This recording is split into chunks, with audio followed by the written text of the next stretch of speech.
Aberdeen, The Best Adventure is Finding Your Way Home by Stacey, Previn. Aberdeen didn't mean to leave the yard, but a balloon floated by, so he followed it. It bobbed along, taunting Aberdeen as he tried to catch it, touching down only for a second, then drifting back up into the sky. He didn't mean to dig up his neighbor's flowers, but the balloon flew into their yard, so he burrowed under the fence to find it. Finally, he caught it as it rested in their garden. Aberdeen didn't mean to fly away, but his tail got tangled in the string from the balloon, and a gust of wind blew them both up in the air.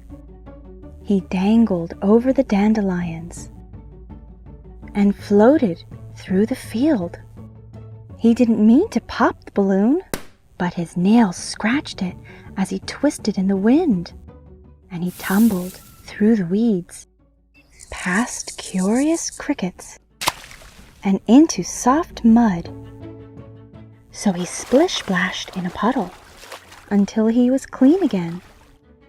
Aberdeen didn't mean to wander into the forest, but he was getting hungry, and the acorns looked so tasty.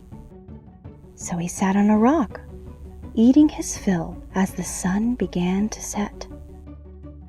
An owl hooted from the tree above and startled him. Aberdeen didn't mean to cry, but his mama had warned him about owls. He was all alone, and it was getting dark. He missed his mama so badly that he thought he heard her call his name. Aberdeen! Aberdeen didn't mean to make so much noise, but he needed to scare away the owl. So he threw the acorn as hard as he could against the tree. It rustled the leaves, then crashed into the tree, and the owl flew away. Aberdeen! This time, he was sure he heard his mama calling, and he ran toward her voice.